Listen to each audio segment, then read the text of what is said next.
نحمده ونصلي ونسلم على رسوله الكريم أما بعد فأعوذ بالله من الشيطان الرجيم بسم الله الرحمن الرحيم الله لا إله إلا هو صدق الله مولانا العظيم وصدق رسوله النبي الأمين المتين الكريم ونحن على ذلك لمن الشاهدين والشاكرين والحمد لله رب العالمين.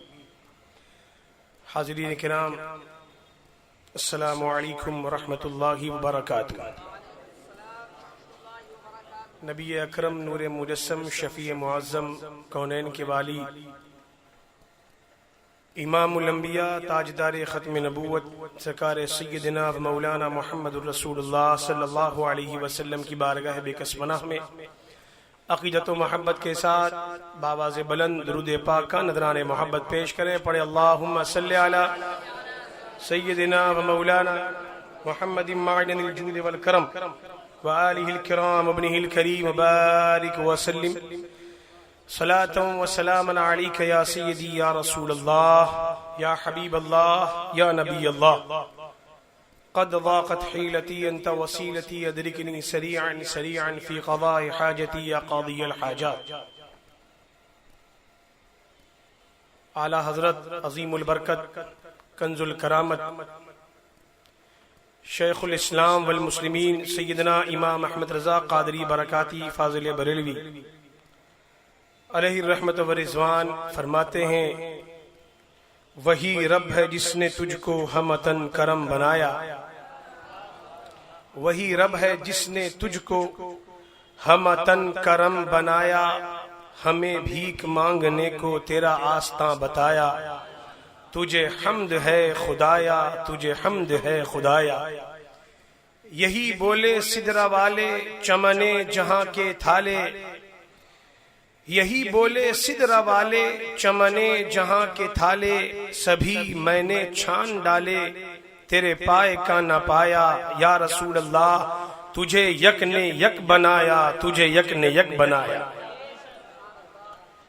ہونٹوں پہ میرے صبح و مساء حمد ہے تیری، ہر دور کی بے مثل دوا حمد ہے تیری. تو سرور کونین کا خالق ہے خدایا، تو سرور کونین کا خالق ہے خدایا، ہر نعت نبی صلی علی حمد ہے تیری. کرتی ہے تیرا ذکر سمندر کی یہ لہریں، کرتی ہیں تیرا ذکر سمندر کی یہ لہریں، گلشن میں یہ بلبل کی صدا حمد ہے تیری. کلیوں کی مہک باغ میں غنچے کا چٹکنا، کلیوں کی مہک باغ میں غنچے کا چٹکنا، قمری کی سرے شاخ نوا حمد ہے تیری. اور مظہر ہیں تیرے حسن کا بہتے ہوئے چشمے، مظہر ہے تیرے حسن کا بہتے ہوئے چشمے، وادی کی سکون بخش فضا حمد ہے تیری. ہے تیری ثنا گو یہ شب و روز کی گردش، مہرو مہو انجم کی ضیا حمد ہے تیری. فقیر قادری نے کہا، نگاہ زہرا کی روشنی ہو، علی کے ماہ تمام تم ہو. علی نگاہ زہرا کی روشنی ہو، علی کے ماہ تمام تم ہو. یزیدیت مر چکی ہے کب کی، دوام تم ہو مدام تم ہو. اب مقام جس کا نبی بتائے وہ حسن علی مقام تم ہو، مقام جس کا نبی بتائے وہ حسن علی مقام تم ہو. غلام ابن غلام ہم ہیں، امام ابن امام تم ہو. شاہ است حسین بادشاہ است حسین، دین است حسین دین پناہ است حسین. سرداد نداد دست در دست یزید، حقا کے بنائے لا الہ است حسین. آج ماہ محرم الحرام کی پہلی شب، اور آج اسی کے ساتھ اسلامی تقویم کے نئے سال کا آغاز بھی ہو گیا. خدا کرے یہ نیا سال امام علی مقام امام حسین شہید کربلا و جملہ شہدائے کربلا رضوان اللہ تعالی علیہ مجمعین کے صدقے تمام مسلمانوں کے لیے رحمتوں اور برکتوں کا باعث بنے۔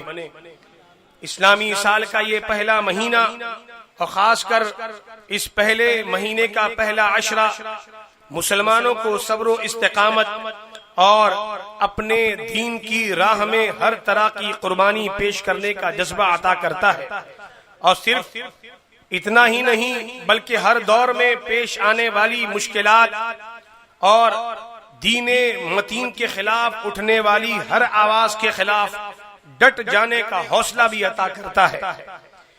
کیونکہ ماہ محرم الحرام کی 10 تاریخ کو سرزمین کرب و بلا پر نواس رسول جگر گوشہ بطول گل رخا شہزاد گلگون قبا دافع کرب و بلا امام علی مقام امام حسین رضی اللہ تعالی عنہ نے اسلام کی مقدس شبی کو بگاڑنے والے ناپاک پلید یزید اور یزیدیوں کے خلاف برسر پیکار ہو کر عظیمت کی وہ مثال قائم فرما دی کہ رہتی دنیا تک حق و صداقت اور استقامت کو نئی زندگی اور تازگی مل گئی اور ملتی رہے گی۔ نبی اکرم نور مجسم صلی اللہ علیہ وسلم کے ظاہری طور پر دنیا سے تشریف لے جانے کے بعد خلفائے راشدین نے یکے بعد دیگرے منصب خلافت پر فائز ہو کر بانی اسلام احمد مجتبی محمد مصطفیٰ صلی اللہ علیہ وسلم کے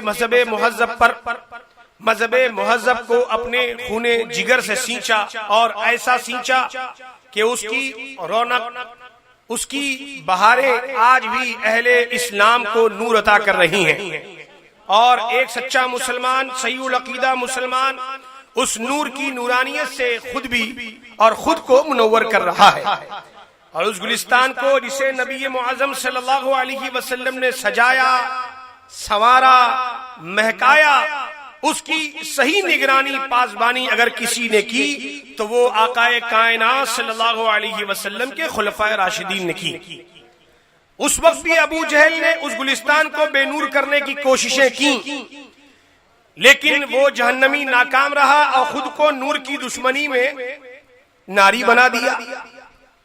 کچھ زمانے بعد کچھ بظاہر کلمہ پڑھنے والے مسلمان کہے جانے والوں نے اس گلستان کو اجاڑنے کی کوششیں کی، لیکن وہ بھی اپنے باپ ابو جہل کی طرح ناکام رہے، اور وہی اسلام کا گلستان جسے امام الانبیاء نے سجایا تھا، خلفاء نے سنوارا تھا، آج امام علی مقام امام حسین کے مبارک و پاکیزہ خون کی برکتوں سے شاداب نظر آ رہا ہے، اور حسینی فیضان سے یہ گلستان ہمیشہ ہمیشہ شاداب ہی رہے گا۔ یہ ایک حقیقت ہے کہ امام علی مقام امام حسین علی جدہ و علیہ الصلوۃ والسلام نے اپنی جان اور خاندان کی پرواہ کیے بغیر یزید اور ان یزیدیوں کے خلاف علم جہاد بلند کیا، اور بظاہر سب کچھ قربان کر کے اسلام کو نئی طاقت اور توانائی عطا کی۔ امام علی مقام نے اپنے عزیزوں اور رفقا کے ساتھ جام شہادت تو نوش فرمایا، مگر اپنے نانا جان سیدنا محمد الرسول اللہ صلی اللہ علیہ وسلم کے مقدس دین پر آنچ تک نہیں آنے دی، اور اس کا صلہ امام علی مقام کو یہ ملا کہ بظاہر آپ شہید ہو گئے، مگر حقیقت میں قرآن کریم کی روشنی میں آپ ہمیشہ کے لیے زندہ ہو گئے، بلکہ آج امام کا مشن بھی زندہ ہے، آپ کے مشن کو فروغ دینے والے بھی زندہ، آپ سے محبت کرنے والے بھی زندہ، اور آپ کی یاد کی منعقد محفل میں حاضر ہونے والے حاضرین بھی زندہ۔ امام علی مقام امام حسین رضی اللہ تبارک و تعالی عنہ کی زندگی کا اس سے بڑا کیا ثبوت کہ آج ہر سنی کے گھر میں، محلے، علاقوں میں، گلی اور کوچوں میں امام کے نام کا جلسہ منعقد ہو رہا ہے، گلی گلی نگر نگر امام کا ذکر ہو رہا ہے، اور اس ذکر سے روح کو بالیدگی اور ایمان کو تازگی مل رہی ہے۔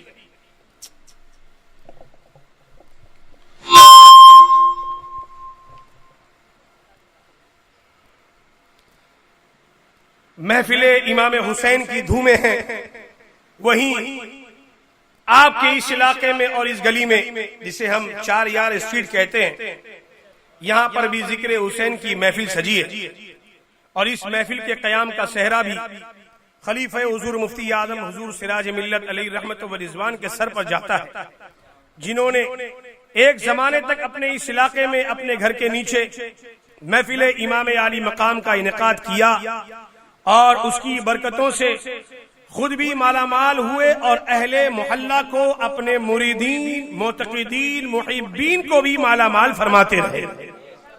آج وہی فیضان اور اس کی برکتیں آپ کو اس گلی میں مل رہی ہیں، جسے آپ بھی محسوس کر رہے ہوں گے، کیونکہ صرف جگہ بدلی ہے، فیضان وہی ہے، برکتیں وہی ہیں، اخلاص بھی وہی ہے، کیونکہ اسٹیج وہی ہے۔ یہ حضور مفتی اعظم کا اسٹیج ہے، سید العلماء کا اسٹیج ہے، الحمدللہ محبوب ملت شیر بیش اہل سنت احسن العلماء کا اسٹیج ہے۔ ہم نے علاقہ چینج کیا ہے، اسٹیج چینج نہیں ہوا ہے، اسٹیج ساتھ میں لائے ہیں، اس لیے کہ ان کی امانتوں کے امین الحمدللہ وہی لوگ ہیں جو مسلک اعلی حضرت کے سچے پابند ہیں۔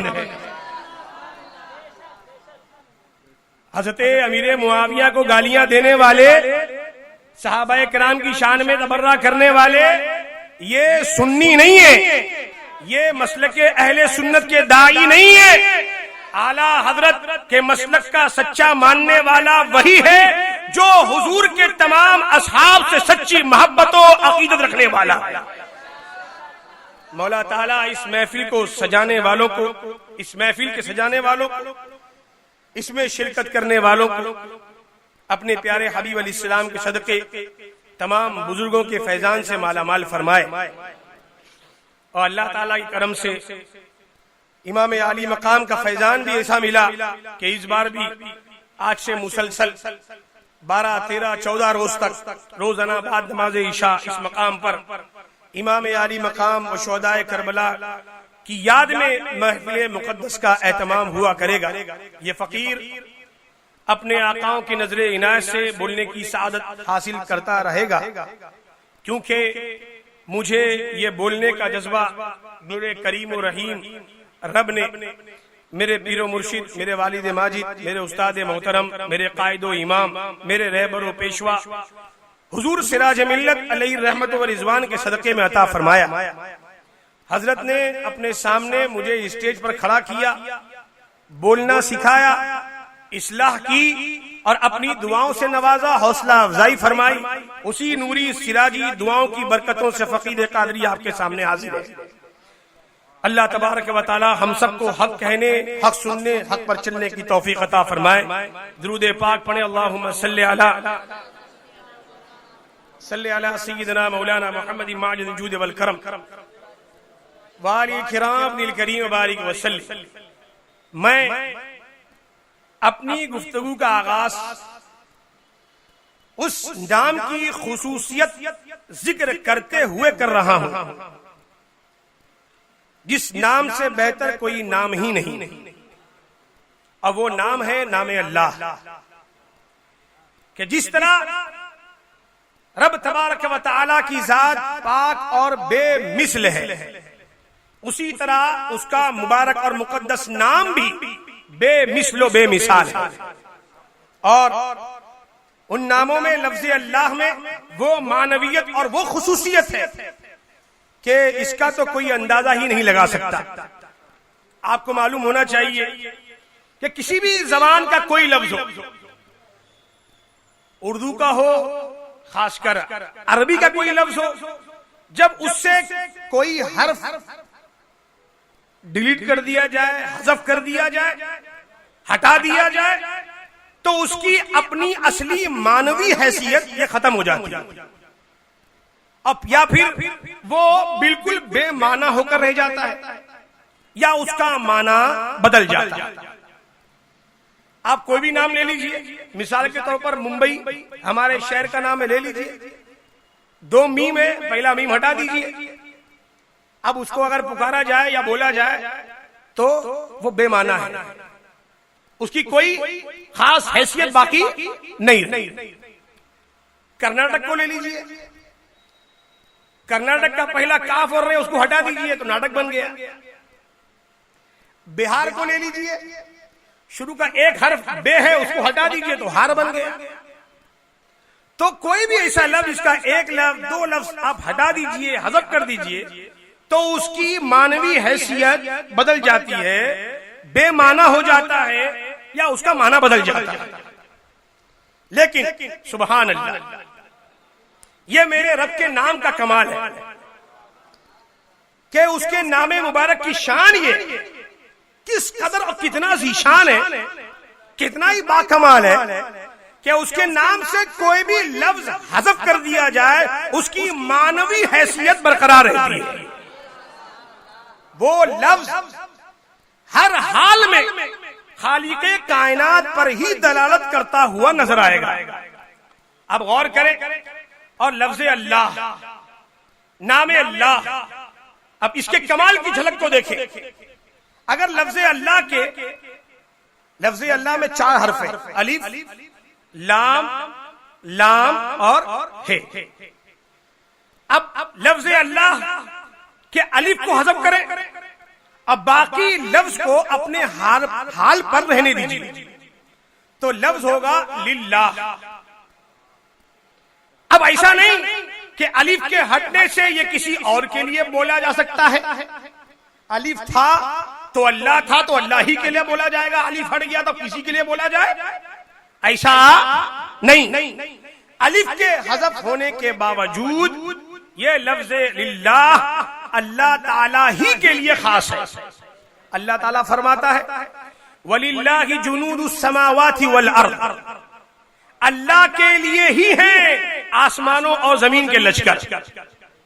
رب تعالیٰ فرماتا ہے وَلِلَّهِ خَزَائِنُ السَّمَاوَاتِ وَالْأَرْضِ، اللہ تعالیٰ کے لیے ہی ہیں آسمانوں اور زمین کے خزانے۔ سبحان اللہ۔ اب اگر الف کو حذف کرنے کے ساتھ ساتھ پہلا والا جو لام ہے اس کو بھی حذف کر دیا جائے تو اب لفظ باقی رہنے والا لہو، لام اور ہے، یہ 2 حرف باقی رہے۔ اب ایسا نہیں کہ یہ بھی کسی اور کے ساتھ میں خاص ہو گیا، نہیں، یہ لفظ بھی اللہ تعالیٰ کی ذات کے لیے بولا گیا۔ اللہ تعالیٰ فرماتا ہے لہو مقالید السماوات والارض، کہ اس کے قبضے قدرت میں آسمانوں اور زمین کی چابیاں ہیں۔ اللہ تعالیٰ ارشاد فرماتا ہے لہو الملک و لہو الحمد، اسی کی بادشاہی ہے اور اس کے لیے حمد ہے۔ اگر الف لام کے حذف کرنے کے بعد دوسرے والے لام کو بھی حذف کر دیا جائے تو باقی رہے گا ہو، یہ لفظ بھی بے معنی نہیں ہوگا بلکہ یہ بھی اللہ تعالیٰ کے ساتھ خاص ہے۔ اللہ تعالیٰ ارشاد فرماتا ہے قل هو اللہ احد، اے محبوب آپ فرما دیجئے هو اللہ، وہ اللہ ایک ہے، هو الحی لا الہ الا هو، وہ ہمیشہ کے لیے زندہ ہے، اس کے بغیر اور کوئی معبود نہیں۔ یہ تو اللہ کے نام کی لفظی خوبی تھی جس سے ظاہر ہو گیا کہ جس طرح اللہ کی ذات بے مثل و بے مثال ہے اسی طرح اس کا نام مبارک لفظ اللہ یہ سارے ناموں میں بے مثل و بے مثال ہے۔ اب اس لفظ کی معنوی خوبی دیکھیں جو اللہ تعالیٰ کے کسی اور نام اور اس میں گرامی کو حاصل نہیں ہے، اس لیے کہ جب اللہ تعالیٰ کے لیے رحمان کہا گیا تو اس کی صفت رحمت یعنی صرف ایک صفت کا علم ہوا، دوسری صفت کا پتہ نہیں چلا۔ اللہ کو رحیم کہا تو اس سے صرف ایک صفت کا پتہ چلا، دوسری صفت کا پتہ نہیں چلا۔ جب ملک کہا تو اس کی بادشاہت کا پتہ چلا، دوسری صفت کا نہیں۔ مہیمن کہا تو اس رب کی نگہبانی کا علم ہوا، دوسری صفت کا پتہ نہیں چلا۔ عزیز کہا تو اس کے غالب ہونے کی صفت کا پتہ چلا، دوسری صفت کا نہیں۔ غفار کہا تو اس کی شان بخشش کا علم ہوا، دوسری صفت کا علم نہیں ہوا۔ جب قہار کہا تو اس کے قہر کا ذکر ہوا جس سے اس کی ایک صفت کا علم ہوا، دوسری صفت کا علم نہیں ہوا۔ جب علیم کہہ کر پکارا تو اس کی صفت علم کا علم ہوا، دوسری صفت کا پتہ نہیں چلا۔ جب قادر کہا تو اس کی صفت قدرت کا پتہ چلا، دوسری صفت کا پتہ نہیں چلا۔ اسی طرح سمیع ہے اللہ، بصیر ہے، قدوس ہے، رافع ہے، باسط ہے، لطیف ہے، خبیر ہے، ان میں سے ہر ایک نام ایک ایک صفت کا پتہ دیتی ہے۔ غرض ہے کہ ایک اسم گرامی سے ایک صفت کا پتہ چلا، دوسری صفت کا پتہ نہیں چل سکا۔ اسی طرح دوسرے اسم گرامی سے ایک اور صفت کا پتہ چلا، اس صفت سے بھی کسی دوسری صفت کا علم حاصل نہیں ہوا۔ لیکن جب ہم نے اللہ کہا تو گویا ہم نے اس اللہ کی تمام صفات کا ذکر کر دیا، اس لیے کہ اللہ اس وقت تک الہ نہیں ہو سکتا جب تک وہ ان تمام صفات کمالیہ سے متصف نہ ہو۔ لہذا ہم نے اللہ کہا، اس سے اس کا رحمان اور رحیم ہونا بھی ثابت۔ یہاں دیکھیے، ہم نے اللہ کہا تو اس سے اللہ کا رحمان اور رحیم ہونا بھی ثابت۔ ہم نے اللہ کہا تو اس کا سمیع و بصیر ہونا بھی ثابت۔ ہم نے اللہ کہا تو اس سے اس کا قہار و جبار ہونا بھی ثابت۔ ہم نے اسے اللہ کہا تو اس سے اس کا عزیز و غفار ہونا بھی ثابت۔ ہم نے اسے اللہ کہا تو اس سے اس کا رازق و رزاق ہونا بھی ثابت۔ معلوم ہوا کہ اللہ ایک ایسا مقدس نام ہے، اللہ ایسا مبارک نام ہے، اللہ ایک ایسا اکیلا نام ہے جس سے اللہ تعالیٰ کی تمام صفات اور اس کے تمام ناموں کے معانی اس میں موجود ہیں۔ اس سے ثابت ہوا کہ بے شک رب تبارک و تعالیٰ کے اسماء گرامی میں جو خاصیت اور فوقیت لفظ اللہ کو حاصل ہے وہ کسی اور اسم گرامی کو حاصل نہیں، بلکہ لفظ اللہ کے بغیر کلمہ شہادت کی بھی تکمیل نہیں۔ بے شک کلمہ شہادت وہ کلمہ ہے کہ جس کی وجہ سے کافر کفر سے اسلام کی طرف منتقل ہو جاتا ہے، اور یہ حق ہے کہ ایک کافر کو اسلام لفظ اللہ کی وجہ سے حاصل ہوا۔ وہ کیسے؟ تو یاد رکھیے، اگر کوئی کافر یہ کہے اشہد ان لا الہ الا الرحمن، یا کہے اشہد ان لا الہ الا الرحیم، یا کہے اشہد ان لا الہ الا الملک، تو وہ کفر سے نہیں نکلے گا اور نہ ہی اسلام میں داخل ہوگا۔ لیکن جب کافر نے اشہد ان لا الہ الا اللہ کہا تو وہ کفر سے نکل جائے گا اور اسلام میں داخل ہو جائے گا۔ اس سے واضح ہوا کہ جو خاصیت و فوقیت لفظ اللہ کو حاصل ہے وہ کسی اور اسم گرامی کو حاصل نہیں۔ سوچئے، جب نام کی یہ شان ہے تو اس ذات کی شان کا عالم کیا ہوگا؟ یقیناً وہ ذات خدا بے مثل و بے مثال ہے۔ یقیناً وہ ذات خدا ہر عیب سے، اللہ کی ذات ہر عیب سے، یقیناً وہ ذات خدا ہی ہے جو ساری خوبیوں کی مالک ہے۔ ساری تعریفیں اسی ذات وحدہ لا شریک کے لیے ہیں۔ وہی پروردگار ہے جو زندگی عطا کرتا ہے، وہی ہے جو موت عطا کرتا ہے، اور وہی ہے جو مرنے کے بعد دوبارہ زندہ فرمائے گا۔ اسی اللہ تبارک و تعالی نے ہمیں اور آپ کو اس لیے پیدا فرمایا کہ ہم اس پر ایمان لائیں۔ اس کو ہم سے کوئی ضرورت نہیں ہے کہ ہم معاذ اللہ اس کو رزق دیں یا اس کو کھانا کھلائیں۔ ارے ہمارا رب تو کھانے پینے سے پاک ہے۔ وہی جان دینے والا ہر جاندار کو جب تک چاہے وہ ایک مدت تک اس کو زندہ رکھنے والا ہے اور اس جاندار کو رزق دینے والا ہے۔ وہی فرماتا ہے وَمَا خَلَقْتُ الْجِنَّ وَالْإِنسَ إِلَّا لِيَعْبُدُونَ، میں نے جن و انسان کو اس لیے پیدا کیا کہ وہ میری عبادت کرے اور مجھے جانے۔ اور میرا رب ارشاد فرماتا ہے ما اريد منهم من رزق وما اريد ان يطعمون ان الله هو الرزاق ذو القوة المتين۔ اعلی حضرت ترجمہ فرماتے ہیں میں ان سے کچھ رزق نہیں مانگتا اور نہ یہ چاہتا ہوں کہ وہ مجھے کھانا دے۔ بے شک اللہ ہی بڑا رزق دینے والا، قوت والا اور قدرت والا ہے. یعنی اللہ تعالی کی اپنے بندوں کے ساتھ عادت کریمہ ایسی نہیں ہے جیسی بندوں کی اپنے غلاموں کے ساتھ یا نوکر کے ساتھ ہوتی ہے، کہ بندے اپنے پاس غلام اور نوکر رکھتے ہیں. کیوں رکھتے ہیں؟ اس لیے رکھتے ہیں کہ وہ معاشی معاملات میں ان کی ہیلپ کریں، ان کی مدد کریں. جبکہ اللہ تبارک و تعالی کی شان یہ ہے کہ وہ رزق یا کسی بھی معاملے میں بندوں کا محتاج نہیں، بلکہ وہی اللہ تعالی ہے جو ہر ایک کو رزق عطا فرمانے والا، سب کی روزی کا کفیل. اور نہ ہی اللہ تعالیٰ بندوں سے یہ چاہتا ہے کہ وہ اس کی مخلوق کے لیے کھانا دے. اللہ تعالیٰ ہی بڑا رزق دینے والا ہے، وہی ہر کسی کو رزق عطا فرماتا ہے، وہ قوت والا ہے. اسی لیے مخلوق تک رزق پہنچانے میں اسے کسی کی کوئی مدد کی ضرورت نہیں.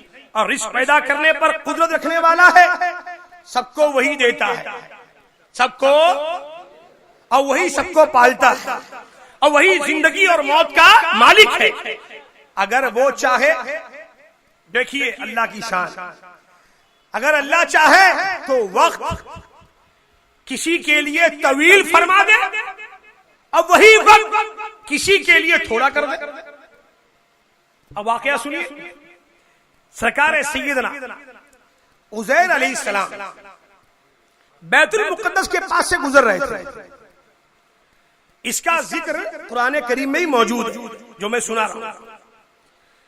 آپ ایک سواری پر سوار تھے، سامان سفر میں ایک برتن کھجور اور ایک پیالہ انگور کا رس یہ آپ کے ساتھ میں تھا. چنانچہ جب آپ نے بیت المقدس کے ارد گرد تمام بستیوں کو دیکھا تو وہ ساری بستیاں ویران تھیں، بلکہ یہ سمجھے کہ پورا شہر ویران ہو چکا تھا، جسے دیکھ کر حضرت عزیر علیہ السلام کا دل بھر آیا. اور روایتوں میں آتا ہے کہ آپ رونے لگے. چاروں طرف آپ نے چکر لگایا مگر کوئی آدمی نظر نہیں آیا. ہاں یہ دیکھا کہ وہاں کے درخت پھلوں سے بھرے ہوئے ہیں، اب پھل پک کر تیار بھی ہیں مگر ان پھلوں کو توڑ کر کھانے والا کوئی نہیں. یہ منظر دیکھ کر حضرت عزیر کو بہت تعجب ہوا. اب بے ساختہ آپ کی زبان سے نکلا، انا یحیی ہذہ اللہ بعد موتها، اللہ تعالیٰ انہیں ان کی موت کے بعد کیسے زندہ کرے. یہ ان کی زبان سے نکلا. یعنی اس شہر کی ایسی بربادی، ایسی ویرانی کے بعد بھلا اللہ تعالیٰ کس طرح اس کو آباد فرمائے گا. یہ فرما کر آپ نے کچھ پھلوں کو توڑا اور توڑ کر تناول فرمایا، انگور کو نچوڑ کر اس کا رس تناول فرمایا، پھر بچے ہوئے پھلوں کو اپنی جھولی میں ڈال دیا. اب بچے ہوئے انگور کو ایک مشک میں لے لیا، بھر لیا، اور آپ کے ساتھ جو آپ کی سواری تھی گدھا، اس کو آپ نے ایک مضبوط رسی سے باندھ دیا اور ایک درخت کے نیچے حضرت عزیر علیہ السلام لیٹ گئے، سو گئے. اب اٹھے، بیدار ہوئے. جب بیدار ہوئے تو سنیے قرآن کیا فرماتا ہے، کہیے سبحان اللہ. اب رب فرماتا ہے ان سے، قال کم لبثت، رب نے فرمایا تو یہاں کتنا ٹھہرا. یعنی وہ سوئے ہیں اور اٹھے ہیں. اب رب فرماتا ہے تم یہاں کتنی دیر ٹھہرے. تو فرماتے ہیں حضرت عزیر، قرآن کریم میں ذکر ہے، قال لبثت یوما او بعض یوم، عرض کی پروردگار دن بھر ٹھہرا ہوں گا یا اس سے کچھ کم. اب رب فرماتا ہے، یعنی انہوں نے فرمایا کہ میں ایک ہی دن ٹھہرا ہوں یا ایک دن سے کم. رب فرماتا ہے قال بل لبثت 100 عام. اللہ اکبر. رب نے فرمایا نہیں بلکہ تجھے 100 برس گزر گئے. کہیے سبحان اللہ. رب فرماتا ہے تجھے 100 برس گزر گئے. اب رب فرماتا ہے فانظر الى طعامك وشرابك لم يتسنى، اپنے کھانے اور پانی کو دیکھ کہ اب تک بو نہیں لایا یعنی اب تک یہ خراب نہیں ہوا، تر و تازہ ہی ہے. وانظر الی حمارک، اور اے عزیر اپنے گدھے کو دیکھ. وَلِنَجْعَلَكَ آیَةً لِلنَّاسِ، کہ یہ اس لیے کہ تجھے ہم لوگوں کے واسطے نشانی کریں. یعنی پانی اور انگور کا رس. رب نے فرمایا کہ دیکھ اس کو، وہ بالکل تر و تازہ ہے، لیکن اپنی سواری کو دیکھ، گدھے کو دیکھ کہ اس کی ہڈیاں تک سلامت نہیں ہیں، پورا بکھرا پڑا ہے وہ. اللہ اکبر. کس لیے؟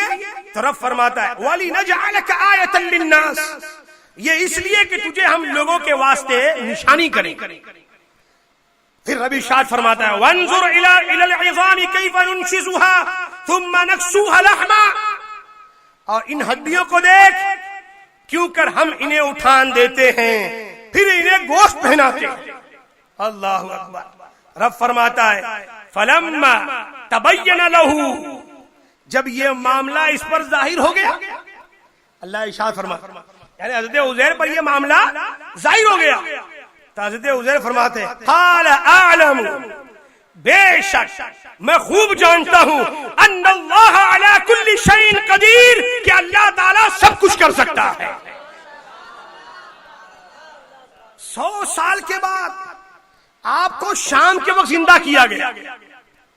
اللہ عز و جل نے فرمایا تم کتنے دن ٹھہرے؟ تو آپ نے عرض کیا کیا تھا؟ 1 دن یا اس سے کچھ کم، کیونکہ آپ کا یہ خیال تھا کہ یہ اسی دن کی شام ہے. صبح سوئے تھے تو جگہ شام میں، تو سمجھے صبح سویا تھا شام ہے تو ایک ہی دن ہوا. جس کی صبح آپ نے آرام فرمانے کے لیے درخت کے نیچے لیٹے تھے تو اللہ نے فرمایا نہیں، تم یہاں کتنے سال رکے ہو؟ 100 سال. اپنے کھانے پینے کی چیزیں دیکھو صحیح سلامت ہیں، اپنا جانور دیکھو کس حال میں ہے، اس کی ہڈیاں تک گل گئی.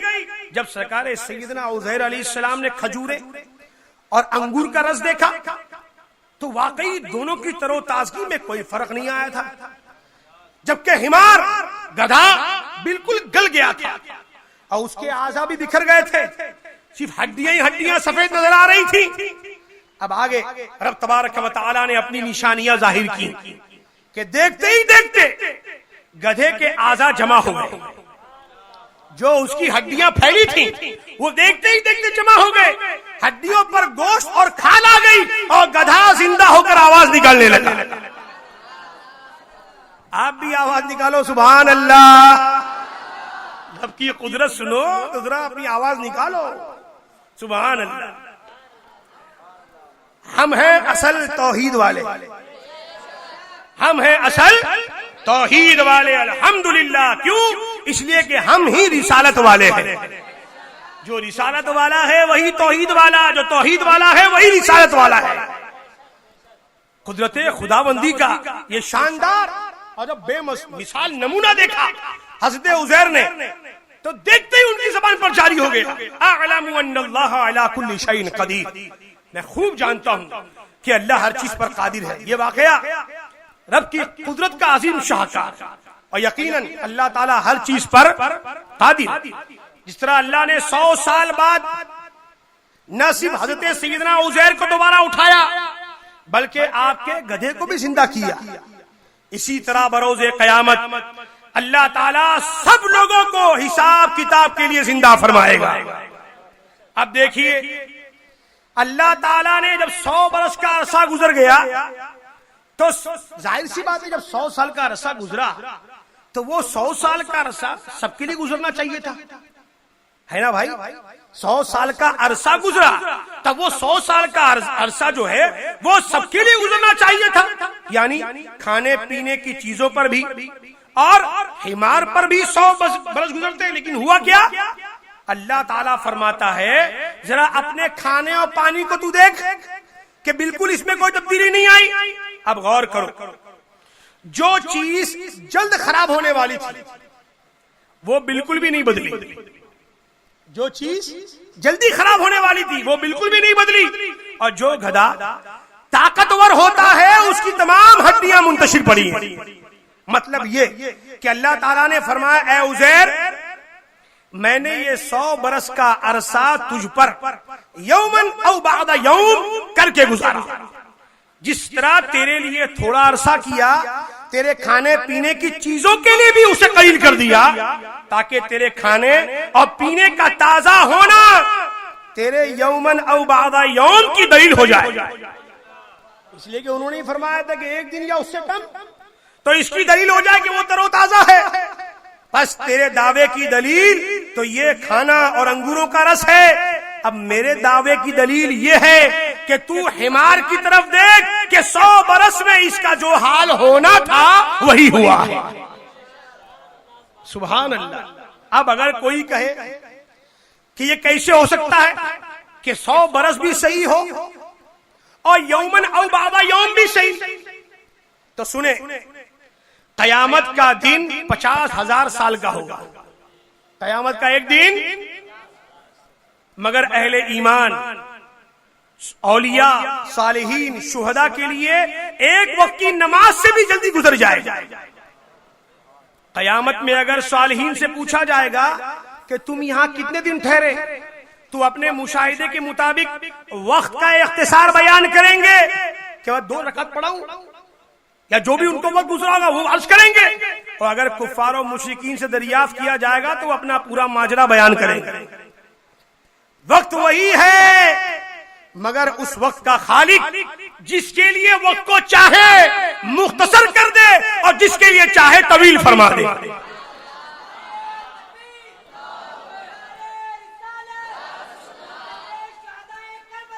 سنیے، رب تعالیٰ نے ارشاد فرمایا، سبحان الذی اسرا بعبدہ لیلا من المسجد الحرام الی المسجد الاقصی. پاک ہے وہ ذات جس نے اپنے بندے کو سیر کرائی رات کے تھوڑے حصے میں. اب یہاں تھوڑا حصہ کتنا ہے کہ جس میں آقا کریم مسجد حرام سے مسجد اقصی تشریف لے جاتے ہیں. تھوڑا سا حصہ، اس میں مسجد حرام سے مسجد اقصی کا سفر. اسی عرصے میں حضور تمام نبیوں سے ملاقات فرماتے ہیں. اسی مسجد میں انبیاء کو نماز بھی پڑھاتے ہیں. پھر وہاں سے آسمانوں میں تشریف لے جاتے ہیں. پھر وہاں سے آسمان کے ہر دروازے سے گزرنا، وہاں انبیاء سے ملاقات کرنا، بیت المعمور ملاحظہ فرمانا، سدرۃ المنتہا پر جبریل امین کا الگ ہونا، رف رف پر جلوہ گر ہونا، پھر دریائے نور میں غوطہ زن ہونا اور ظاہر ہونا، پھر اللہ تعالیٰ کے حجابات عظمت کا مشاہدہ فرماتے ہوئے وہاں جانا جہاں نہ کوئی مکان ہے نہ ہی کوئی زبان ہے. پھر عرش اعظم پر جلوہ گر ہونا، عرش سے اوپر جانا، اس کے بعد اللہ تعالیٰ کے قرب خاص کا دیدار فرمانا، پھر نمازیں لینا، پھر نمازوں کی تعداد کم کرانے سے مشرف ہونا اور دیدار کے لیے بار بار حضرت موسیٰ تک جا کر اللہ کے حضور جانا.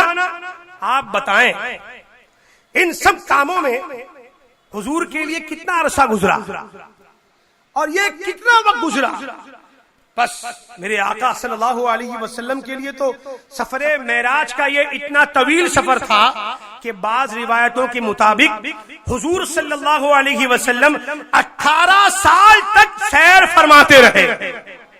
ارے کہو سبحان اللہ. کتنے سال تک؟ لیکن دنیا کے لیے اتنا طویل تھا کہ جب حضور تشریف لائے تو بستر پاک بھی گرم تھا، دروازے کی کنڈی بھی ہل رہی تھی اور وضو کا پانی بھی چل رہا تھا. ثابت ہو گیا کہ خدا تعالی قادر ہے کہ ایک ہی وقت کو کسی کے لیے طویل کر دے اور کسی کے لیے کم فرما. اسی طرح حضرت عزیر کا 100 برس کا واقعہ مگر آپ کے لیے قلیل کر دیا گیا. یہ ہے شان پروردگار اللہ وحدہ لا شریک کی، اور وہی حقیقی شان والا ہے، وہی جل جلالہ ہے، وہی قادر مطلق ہے، وہی خالق کائنات ہے، وہی سب کچھ ہے اور اسی کا سب کچھ ہے. وہی ہے جس نے پیدا فرمایا. یاد رکھیے، عقیدے کو یاد رکھیے. وہی ہے جس نے پیدا فرمایا، وہی ہے جو زندگی عطا فرماتا ہے، اور وہی ہے جو مرنے کے بعد بھی زندگی عطا فرمائے گا. یہ عقیدہ قرآنی عقیدہ ہے. یہ عقیدہ ہر نبی اس عقیدے کی وضاحت فرماتے رہے. سیدنا ابراہیم خلیل اللہ علی نبینا علیہ الصلوۃ والسلام، آپ کے اصرار پر رب تعالیٰ نے انہیں منظر دکھایا جس کا ذکر قرآن میں موجود ہے، آپ نے بہرا سنا بھی. مفسرین نے لکھا ہے کہ سمندر کے کنارے ایک آدمی مرا ہوا پڑا تھا، ایک آدمی کا لاشا پڑا تھا. سمندر کا پانی چونکہ چڑھتا اترتا رہتا ہے، جب پانی چڑھا تو مچھلیوں نے اس کی لاش کو کھایا. پانی اترا تو جنگل کے جو درندے جانور تھے انہوں نے کھایا. جب درندے چلے گئے تو پرندوں نے کھایا. سیدنا ابراہیم خلیل اللہ اس منظر کو ملاحظہ فرماتے رہے تو آپ کو شوق ہوا کہ آپ ملاحظہ فرمائیں کہ مردے کس طرح زندہ کیے جائیں گے. آپ نے اللہ کی بارگاہ میں عرض کیا، اے اللہ مجھے دکھا کہ تم مردوں کو کس طرح زندہ کرتا ہے. اللہ نے فرمایا، اے ابراہیم کیا تمہیں اس پر یقین نہیں؟ اللہ تبارک و تعالی عالم الغیب والشہادہ ہے، اسے حضرت ابراہیم کے کمال ایمان و یقین کا علم ہے. اس کے باوجود رب کا یہ سوال فرمانا کہ کیا ابراہیم تجھے یقین نہیں، اس لیے ہے کہ آگے جاننے والوں کو معلوم ہو جائے کہ سوال کرنے کا مقصد کیا تھا، تو وہ جان لیں کہ یہ سوال کسی شک اور شبے کی بنیاد پر نہیں تھا. حضرت ابراہیم علیہ السلام نے عرض کی، میرے پروردگار یقین کیوں نہیں؟ یقین ہے لیکن میں چاہتا ہوں کہ یہ چیز اپنی آنکھوں سے دیکھوں، یہ چیز میں اپنی آنکھوں سے دیکھوں تاکہ میرے دل کو قرار آ جائے. ابراہیم علیہ السلام کی فرمائش پر اللہ تعالیٰ نے حکم فرمایا، اے ابراہیم تم 4 پرندے لو اور اپنے ساتھ خوب اسے مانوس کرو، پھر انہیں ذبح کر کے ان کا آپس میں قیمہ ملاؤ، اس کا قیمہ کر کے آپس میں ملاؤ اور پھر اس کے 4 حصے کرو اور الگ الگ 4 پہاڑیوں پر اس کو ڈال اور پھر انہیں تم آواز دو. ان میں ہر ایک اپنی پہلی والی شکل و صورت میں بن کر تمہارے پاس آ جائے گا. حضرت ابراہیم علیہ السلام نے 4 پرندے لیے. ایک قول کے مطابق وہ مور، مرغ، کبوتر اور کوا تھے. آپ نے رب کے حکم سے انہیں ذبح کیا، ان کے پر اکھاڑے، قیمہ کر کے ان کے اجزاء کو آپس میں ملا دیا خوب اچھے طریقے سے، اور اس کے مجموعے کے حصے کر کے ایک ایک حصہ ایک ایک پہاڑ پر ڈال دیا اور سب کے جو سر تھے وہ اپنے پاس رکھے. وہ چاروں پرندوں کے جو پر تھے وہ اپنے پاس رکھے، بقیہ ان کے قیمے کو آپ نے پہاڑوں پر ڈال دیا. پھر رب کے حکم سے ان پرندوں کو آواز دے کر بلایا. جیسے ہی سرکار ابراہیم خلیل اللہ نے آواز دی، آپ کے بلانے سے ہی حکم الہی سے وہ اجزاء اڑے. ہر جانور کے اجزاء الگ الگ ہو کر اپنی ترتیب سے جمع ہوئے اور پرندوں کی شکلیں بن کر اپنے پاؤں سے دوڑتے ہوئے حضرت ابراہیم کی خدمت میں حاضر ہو گئے اور اپنے اپنے سروں سے مل کر بعین ہی پہلے کی طرح مکمل ہو گئے. ان اللہ علی کل شیء قدیر، بے شک اللہ تعالی جو چاہے کر سکتا ہے. ہمارا رب ہر چیز پر ایسا قادر ہے کہ سمندر کے بیچ لہروں میں بھی جہاں سارے سہارے بے سہارے ہو جاتے ہیں، سارے سہارے ختم ہو جاتے ہیں، وہاں بھی اللہ تعالیٰ کی مدد کام آتی ہے اور اسی کی مدد حقیقی مدد ہے. اور یہ چیز اللہ کے موجود اور اس کے کارساز ہونے کی دلیل ہے. اور اس مدد کی وجہ سے کئی لوگ ایمان سے مشرف بھی ہوئے.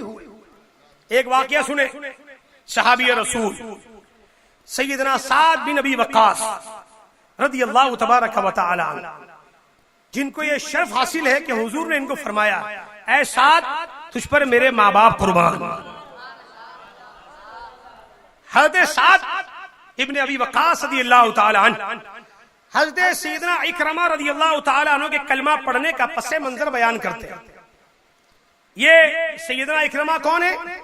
تو یاد رکھیں عرب کے ماحول کا بد نصیب اور رجسٹرڈ جہنمی انسان جس کو ابو جہل کہا جاتا ہے، اس ابو جہل کے یہ بیٹے حضرت سیدنا اکرمہ جنہیں رب تبارک و تعالی نے دولت ایمان سے مشرف فرمایا تھا.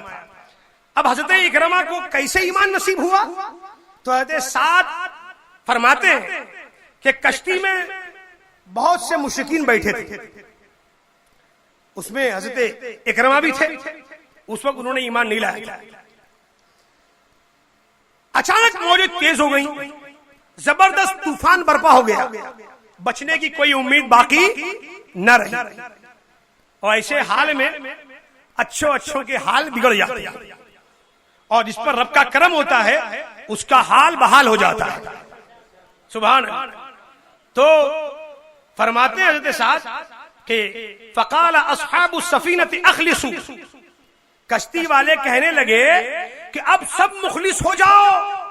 یعنی مشرکین کے سردار نے کہا، یعنی جو کشتی میں مشرکین تھے تو ان میں جو ان کا سردار تھا اس نے کہا، یا بعض روایتوں میں آیا ہے کہ جو کشتی چلا رہا تھا ملاح، اس نے کہا کہ سب کے سب اللہ کے ماننے والے بن جاؤ.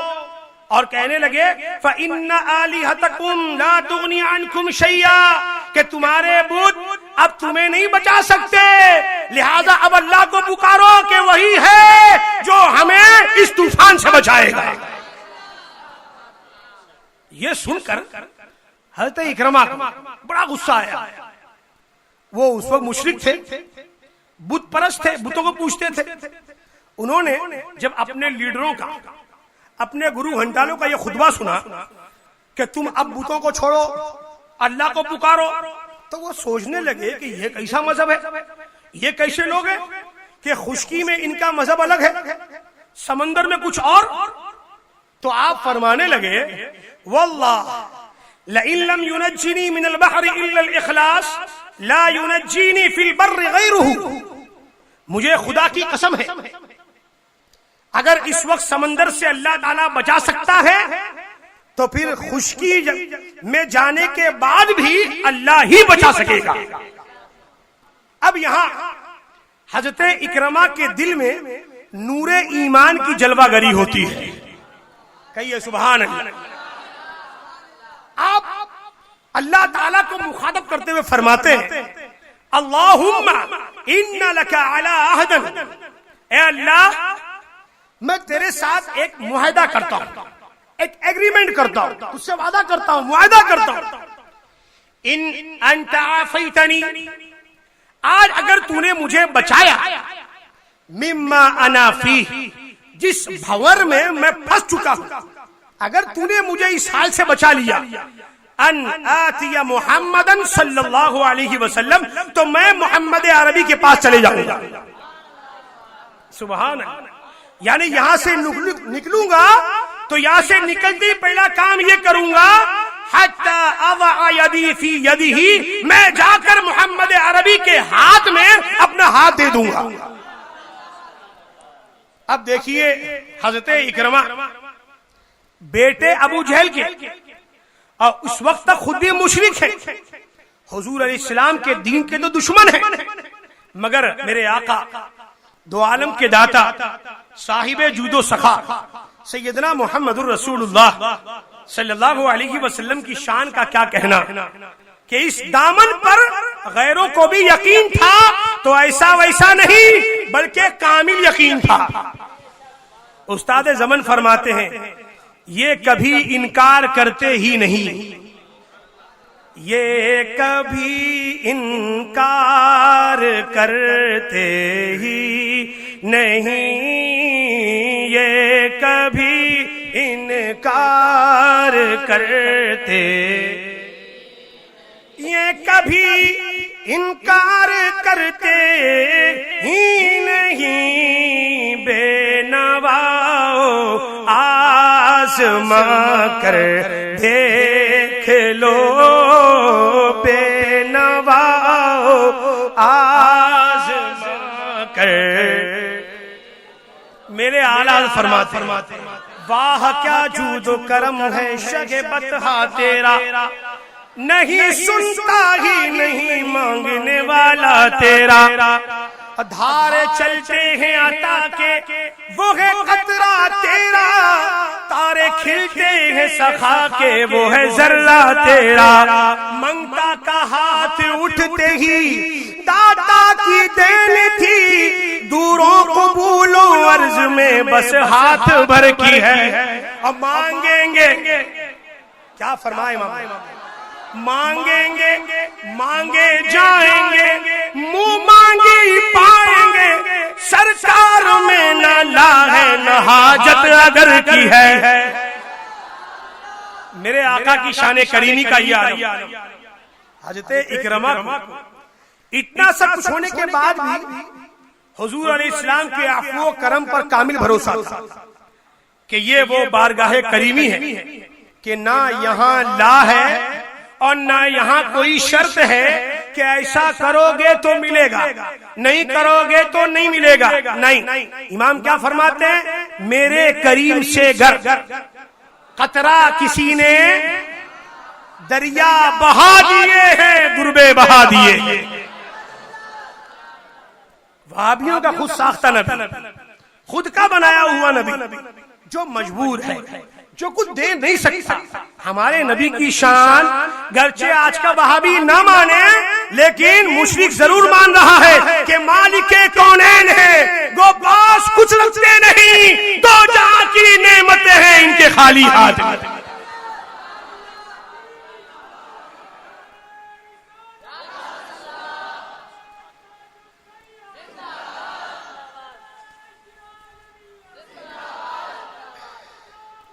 یا حسین، اکرمہ، یا علی۔ اکرمہ کیسا بھروسہ رکھتے ہیں؟ فرماتے ہیں فلا جدنہ عفوا کریما، مجھے یقین ہے، دیکھیے یقین بھی بتا رہے ہیں کہ مجھے یقین ہے کہ جب میں اپنا ہاتھ ان کے ہاتھ پہ رکھوں گا تو وہ مجھے دھکا نہیں دیں گے۔ سبحان اللہ، یعنی اگر میں حضور کی بارگاہ میں حاضر ہو گیا تو حضور رحمت عالم صلی اللہ علیہ وسلم مجھے دھتکاریں گے نہیں، مجھے محروم نہیں کریں گے، بلکہ مجھے اپنے دامن کرم میں لے کر، اپنی غلامی میں لے کر، امن و عافیت کے حصار میں شامل فرما کر مجھ پر یقیناً کرم فرمائیں گے۔ جس وقت حضرت اکرمہ نے اس نازک وقت میں اللہ تعالیٰ سے وعدہ کیا، رب نے اپنے پیارے حبیب کے وسیلے کرم فرمایا، اور کرم یہ فرمایا کہ کشتی بچ گئی، کشتی بچ گئی، طوفان کو چیر کر ساحل مراد پر پہنچ گئی۔ اعلیٰ حضرت ابھی تو فرماتے ہیں ڈوبی ناویں تراتے یہ ہیں، ڈوبی ناویں تراتے یہ ہیں، ہلتی نیویں جماتے یہ ہیں۔ کشتی ساحل پہ لگی، حضرت اکرمہ کشتی سے نکلے، صحابی رسول حدیث ساتھ گواہی دیتے ہیں کہ وہ نکلتے ہی سیدھے حضور کے دربار میں پہنچے اور وہاں جا کر آپ کے دستے مبارک میں اپنا ہاتھ دے دیا۔ کونین کے والی جناب محمد الرسول اللہ صلی اللہ علیہ وسلم جھڑکا نہیں کہ جاؤ جاؤ تم ابو جہل کے بیٹے ہو، تم نے بہت ستایا پریشان کیا، نہیں، بلکہ وہ آئے تو میرے آقا نے اپنی دامن رحمت میں ان کو جگہ عطا فرمائی اور پھر کرم فرمایا، ان کے دل کو نور ایمان سے منور فرما دیا۔ اکرمہ پکار اٹھے لا الہ الا اللہ محمد الرسول اللہ، اور داخل اسلام ہو گئے۔ سوچے کہ سمندر کی اس طغیانی میں کہ جہاں سارے سہارے دم توڑ چکے تھے وہاں بھی کسی کا سہارا کام آیا، تو وہ کون سا سہارا تھا؟ سہارا دینے والی ذات کون تھی؟ تو کہنا پڑے گا کہ وہ ذات اللہ رب العزت کی ذات جس نے سہارا عطا فرمایا، ساحل مراد تک پہنچایا، اور اس کی برکت سے حضرت اکرمہ کو دولت ایمان سے مالا مال بھی فرما دیا۔ اللہ تبارک و تعالی کا کرم اور اس کی مدد جس کے ساتھ ہو، حضور کی عنایت جس کے ساتھ ہو، وہ کسی بھی طور سے دنیاوی طاقت سے گھبراتا نہیں، سخت طوفان میں بھی وہ مطمئن رہتا ہے، اور وہ یہی کہتا ہے جسے میرے رضا نے بیان فرما دیا کہ آنے دو یا ڈبو دو، اب تو تمہاری جانب کشتی تمہیں پہ چھوڑی لنگر اٹھا دیے ہیں. عقیدے توحید کا، عقیدے توحید یہ تمام اعمال کا اثاثہ ہے.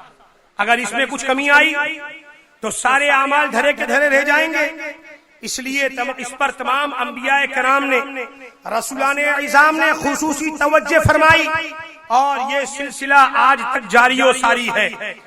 ائمہ کرام کی تعلیمات کی روشنی میں، وقت بہت کم ہے، میں مختصر عرض کر رہا ہوں. ائمہ کرام کی تعلیمات کی روشنی میں عقیدے توحید کو سمجھیں. کسی نے سیدنا امام مالک سے پوچھا کہ توحید کو کیسے سمجھیں؟ تو حضرت امام مالک نے فرمایا یہ منہ میں جو زبان ہے اس پر توجہ کرو، منہ میں جو زبان ہے اس پر توجہ کرو، لذت توحید محسوس ہوتی رہے گی. پوچھا کیسے؟ تو امام مالک فرمانے لگے اس طرح کہ یہ زبان ایک گوشت کا ٹکڑا ہے. جب بچہ پیدا ہوتا ہے، خواہ ممبئی میں ہو یا ممبئی یا کسی دوسرے علاقے میں ہو یا کسی دوسرے ملک میں ہو، عرب میں ہو، یورپ میں ہو، افریقہ میں ہو، یہ گوشت کا ٹکڑا ایک جیسے ہی ہوتا ہے. یہ گوشت کا ٹکڑا، یہ زبان، ہر کسی بچہ جو پیدا ہوتا ہے اسے منہ پہ زبان ایسے ہی ہوتی ہے. لیکن ماں کی گود میں کہیں بولے تو وہی زبان سے بولنے والا فصیح عربی بولتا ہے، کہیں بولے تو ماں کی گود میں پلنے والا بیٹا بڑا ہو کر فصیح انگلش بولتا ہے، اردو بولتا ہے. ایسی میٹھی بولی بولتا ہے کہ کوئی بھی فدا ہو، وہ ایسی گرجدار آواز میں بولتا ہے کہ لگ رہا شیر کی بولی بول رہا ہے. اللہ اکبر. فرمانے لگے امام مالک کہ جو کہتا ہے کہ خدا نہیں اسے میرے سامنے بٹھاؤ، اس کی زبان بولے گی کہ خدا ہے. فرماتے ہیں کہ قدرت نہ ہوتی تو ہر زبان ایک ہی بولی بولتی، قدرت نہ ہوتی تو ہر زبان ایک ہی بولی بولتی.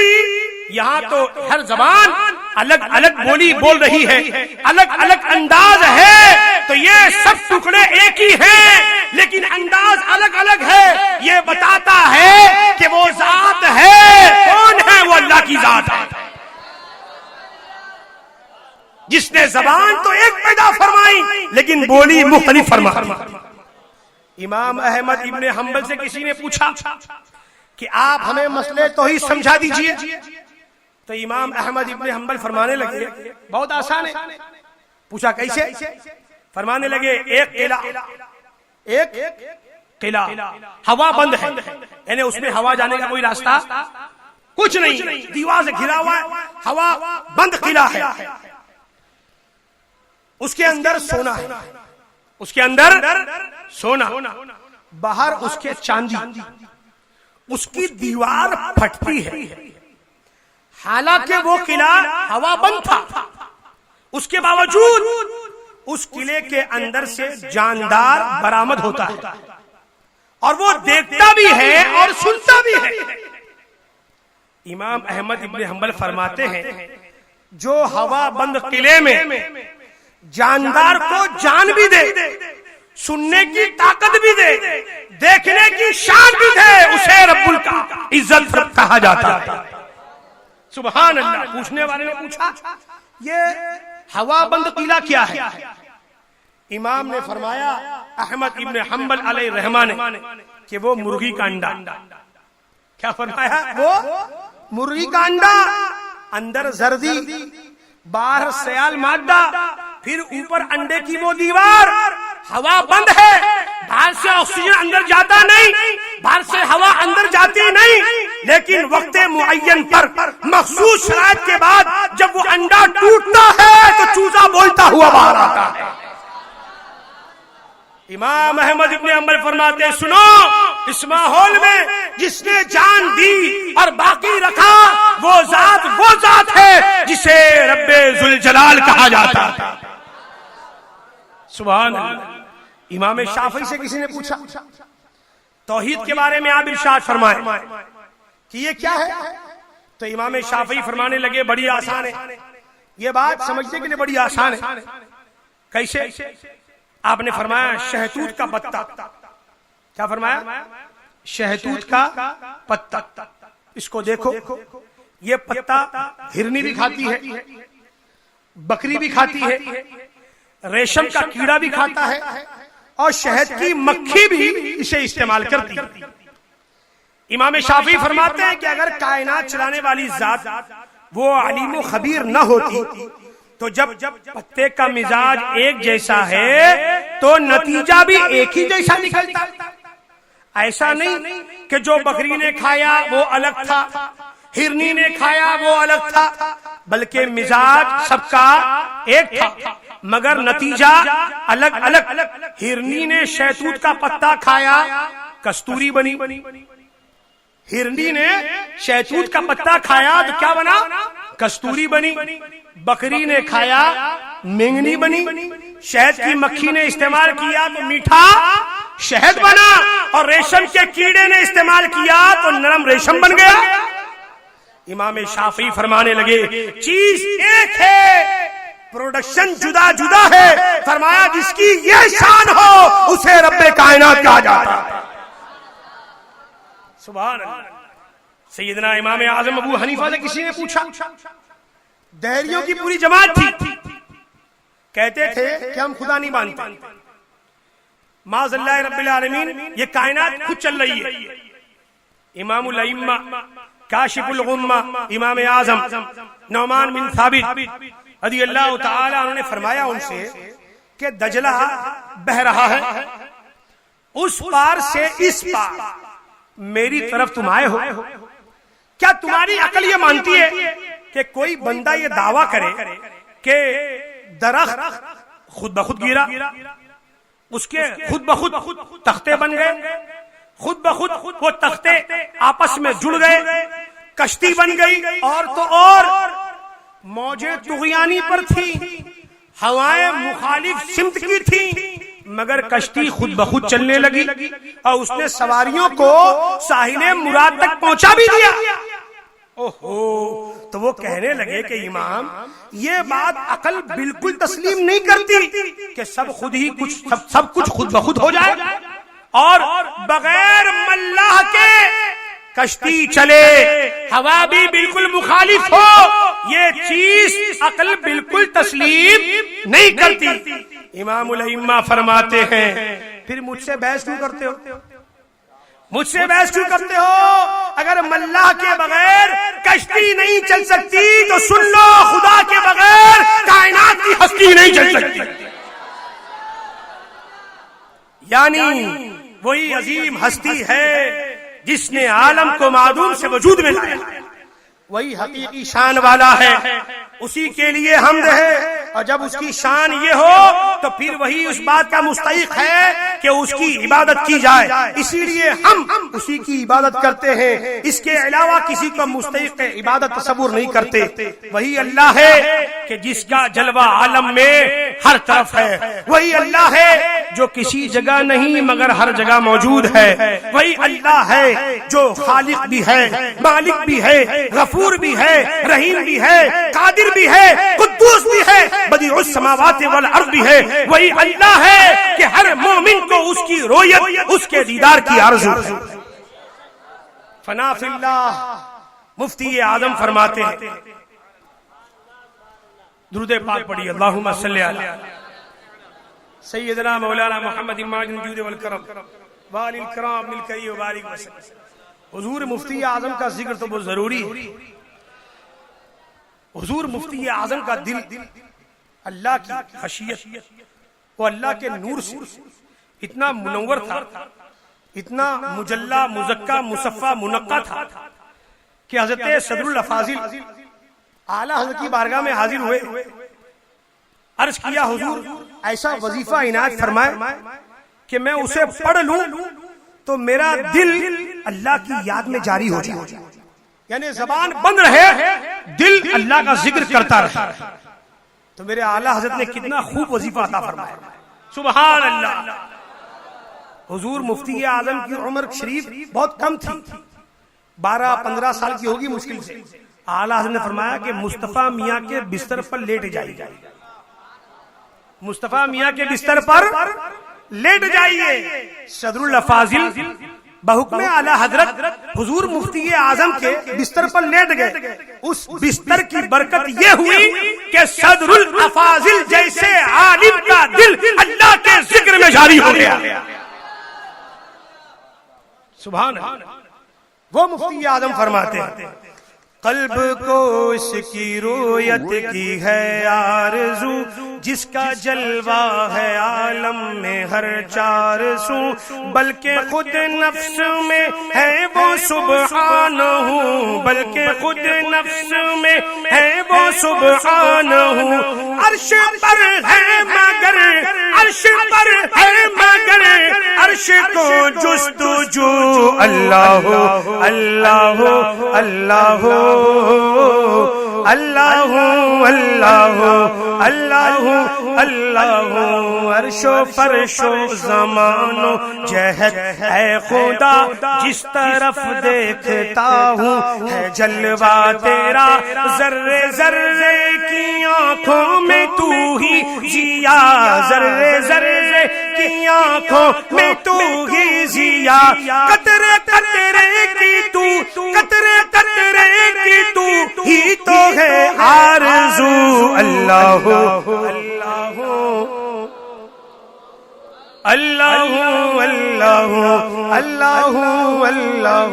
مفتی اعظم فرماتے ہیں تو کسی جا نہیں اور ہر جا ہے تو منظم مکان سے مبرز سو، علم و قدرت سے ہر جا ہے تو کو بکو، تیرے جلوے ہیں ہر تیرے جلوے ہیں ہر جگہ اے افو، اللہ اللہ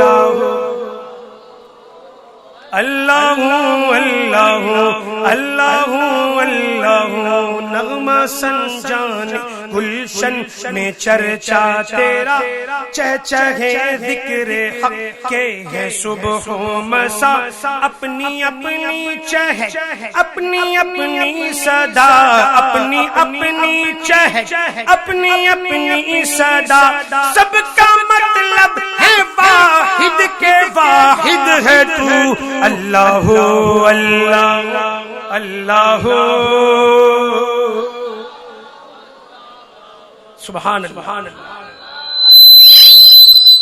آخری بات اعلیٰ حضرت فاضل بریلوی نے عقیدہ توحید کے حوالے سے وہ سارا کچھ لکھ دیا جس کی ضرورت تھی۔ قربان جائیں اعلیٰ حضرت پر کہ آپ نے اگر ترجمہ قرآن بھی فرمایا تو اس میں جہاں بھی تعظیم و تکریم اور شان مصطفیٰ کا پاس و لحاظ آپ نے رکھا، وہیں تقدیس و عظمت الہی کا بھی اعلیٰ حضرت نے ترجمہ کرتے وقت مکمل لحاظ اور خیال فرمایا کہ جسے پڑھ کر نہ صرف پڑھ کر بلکہ سمجھ کر ہر انصاف پسند آنکھیں یہی کہتی نظر آئیں گی کہ توحید کی عظمت و تقدیس کا سچا پاسبان کوئی ہے تو وہ امام احمد رضا کی ذات ہے۔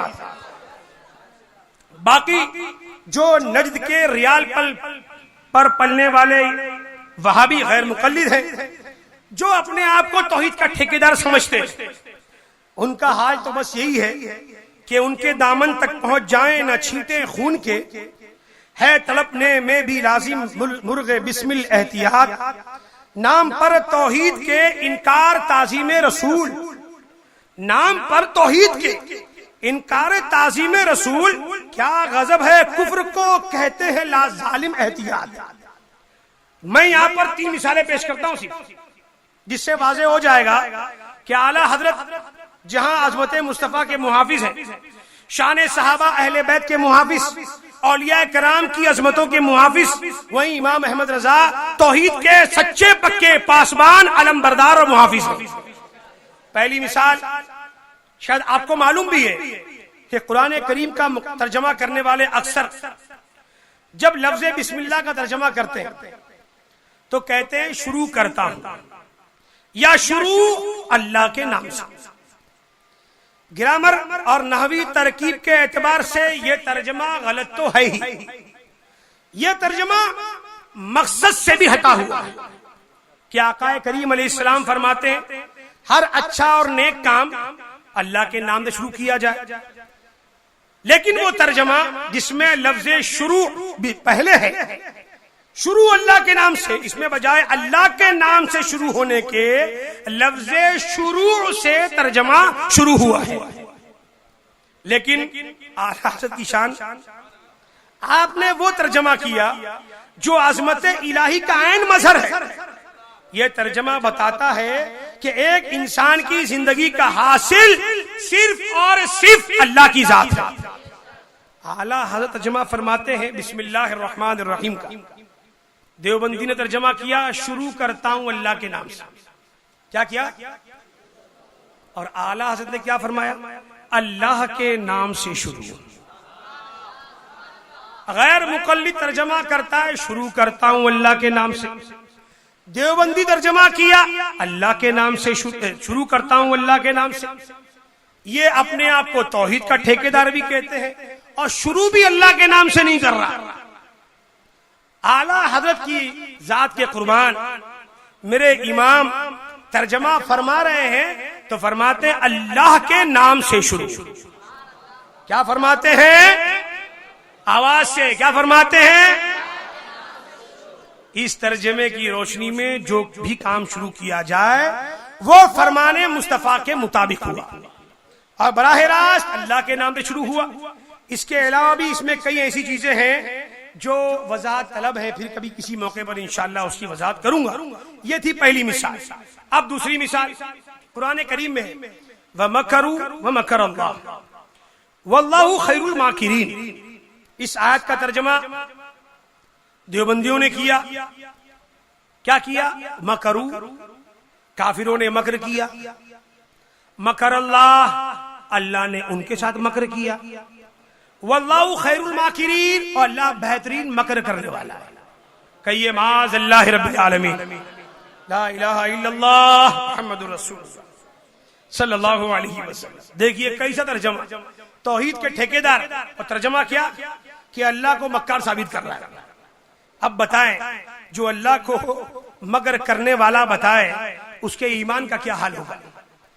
دنیا میں کوئی بھی ایسا کافر نہیں جو اپنے پیشوا کو جھوٹا کہے۔ کوئی ایسا ہے؟ کوئی بھی غیر مسلم، کوئی بھی کسی دھرم کا ماننے والا ہو، وہ اگر کسی کو اپنا بھگوان سمجھتا ہے اس کو بولو تیرا بھگوان جھوٹ بولتا ہے کیا؟ بولے نہیں، یعنی وہ اپنے بھگوان کے بارے میں جھوٹ تصور نہیں کرتا۔ لیکن یہ بھاوڑا اتنا بڑا خبیث ہے کہ رشید احمد گنگوئی اسماعیل دہلوی نے اپنی کتاب میں لکھا خدا جھوٹ بول سکتا ہے۔ کہو معاذ اللہ، سب بولو معاذ اللہ، لا الہ الا اللہ محمد الرسول اللہ۔ دیکھیے ان کا عقیدہ کہ یہ عقیدہ یہ لکھتے ہیں، بتاتے ہیں، آج بھی تبلیغ کرتے ہیں جھوٹ بول سکتا ہے لیکن وہ بولتا نہیں، وہ زنا کر سکتا ہے کرتا نہیں، وہ دھوکہ دے سکتا ہے لیکن دیتا نہیں، معاذ اللہ رب العالمین۔ یہ ان کا عقیدہ ہے اور یہ ان کا ترجمہ ہے۔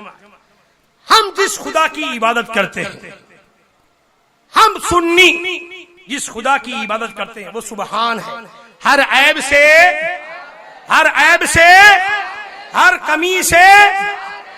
ارے یہ تو خدا ہے، اس کی شان وراء الورا ہے۔ اس شان والے خدا نے ایسے شان والے نبی کو پیدا فرمایا کہ جو نبی معظم ہر کمی سے پاک ہے، ہر عیب سے پاک ہے۔ صحابی رسول فرماتے حسان بن ثابت، وہ بھی اکیلے نہیں، حضور کے سامنے فرماتے یا رسول اللہ خلقت مبرئا من کل عیب کأنک قد خلقت کما تشاء۔ رب نے آپ کو ہر عیب سے پاک پیدا فرمایا اور ایسا پیدا فرمایا جیسا آپ چاہتے تھے۔ امام فرماتے ہیں وہ کمال حسن حضور ہے کہ گمان نقص جہاں نہیں، یہی پھول خار سے دور ہے، یہی شمع ہے کہ دھواں نہیں، وہ کمال حسن حضور ہے۔ یہ شعر صحابی کی نعت کا ترجمہ ہی۔ یہ نعت جو حسان بن ثابت نے لکھی، کہیں یہ وہابی کو نظر نہیں آئی اور نہ ہی کبھی آئے گی۔ یہ اسی کو نظر آئے گی جس کا دل حضور کی محبت سے مدینہ بنا ہو۔ سبحان اللہ۔